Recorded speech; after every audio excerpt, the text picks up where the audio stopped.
முடிக்கிறார் முன்னுரையில். ஒவ்வொரு காலமும் புதிதாக தோன்றுகிற பொழுது அந்த இலக்கிய படத்திலே பொருள் புதிதாக இருக்கும், இலக்கிய வடிவத்தில் யாப்பு புதிதாக இருக்கும், இலக்கியம் காட்டக்கூடிய சமுதாயம் புதியதாக இருக்கும், அந்த தலைமுறை சமுதாயத்தினுடைய இலக்கிய சுவை உணர்வு வேறுபட்டதாக இருக்கும். அவருடைய இலக்கிய வகைமை ஜானர் அது வேறுபட்டிருக்கும். ஆக பொருண்மை, இலக்கியத்தின் பொருண்மை, அந்த பொருண்மையை தாங்கி இருக்கிற யாப்பு, அந்த யாப்பினால் புனையை பெற்ற வகை, இலக்கிய வகை, இவை கட்டாயம் குறிப்பிட்ட ஒரு காலத்தில் இருந்து ஒரு காலம் தாவுகிற பொழுது, தாண்டுகிற பொழுது வேறுபட்டிருக்க வேண்டும்.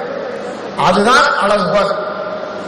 இந்த குறிக்கோளோடு ஹெர்மன் டீகரையோ அவர் ஷெல்லன் பொல்லாக் கருத்துக்களையோ நான் மதிப்பீடு செய்கிற பொழுது, நான் 9ஆம் நூற்றாண்டிலிருந்தே எடுத்துக்கொண்டு இந்த என்னுடைய ஆய்வு கட்டுரை 30 பக்கம் ஆங்கிலத்திலே கொடுத்து விட்டேன். மலரிலேயே வந்திருக்கிறது. நான் ஆங்கிலத்திலே பேச வரவில்லை.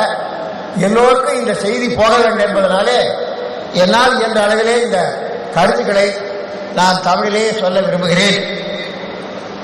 இந்த நமக்கு பக்தி இலக்கியம் அதற்கும் பிற்பட்டது என்று எழுதுகிறார். என்ன நமக்கு இருக்க கடைசியா எல்லாம் எழுதிவிட்டு this book does not merit even for condemnation என்று மறுக்கிறது கூட ஒரு தகுதி வேணும் அந்த புத்தகத்துக்கு.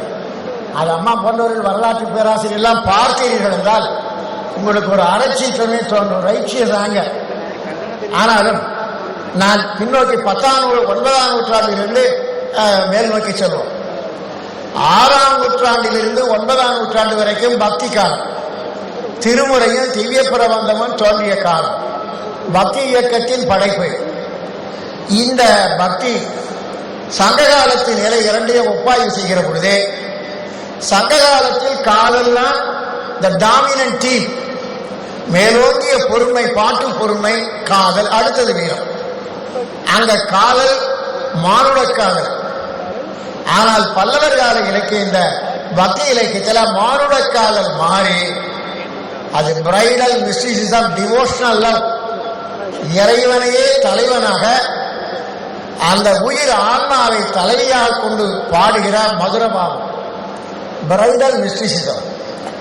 ஊனிடைய ஆழிசங்கு என்று உன்னி தொழுதையின் தடமுலைக்கு மாறுடவர் என்று பேச்சுப்படி அழகில்லேன் கண்டாய் மன்மதனை என்று ஆண்டாள் நாச்சியார் சொல்கிறார்.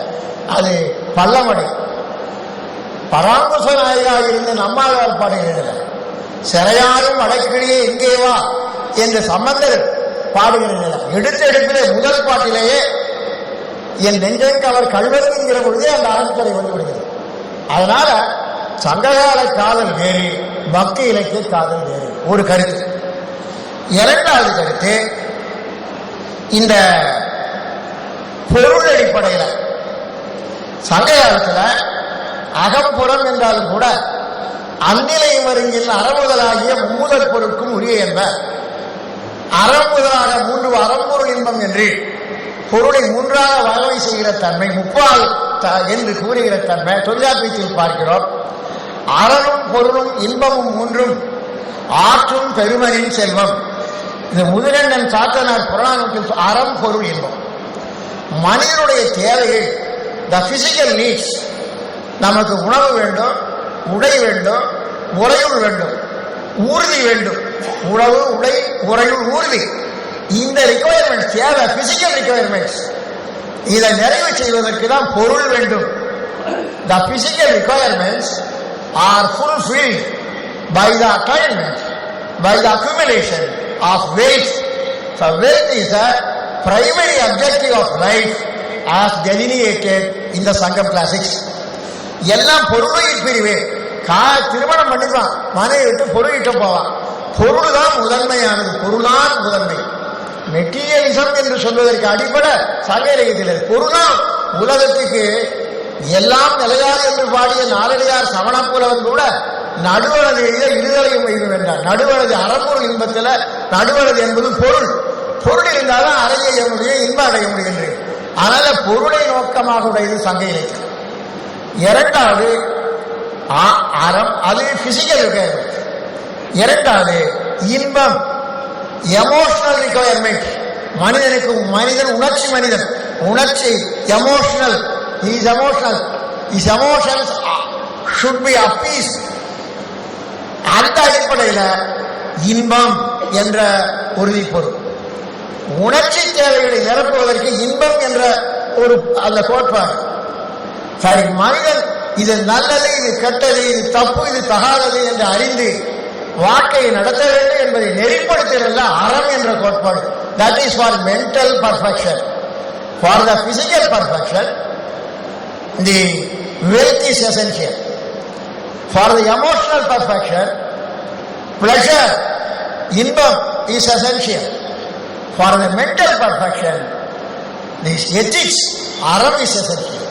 So அறம்பொருள் என்பது இந்த மூன்றுமே they contribute collectively to the human perfection.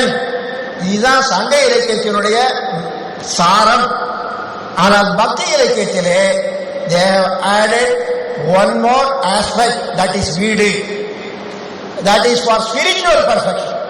ஆன்மாவுக்கு விடுதலை வேண்டும் என்கிற கோட்பாடு பின்னால் வளர்ந்த வளர்களை அதை நாம் அழிந்த சிந்தை அந்த நாளுக்கு அறம் பொருள் இன்பம் வீடு மொழிந்த வாயான் முக்கண்ணாடி மேய முதுகுன்றே 7ஆம் நூற்றாண்டு சம்பந்தர் பாடுகிறார். நாற்பாலாகிற நிலை.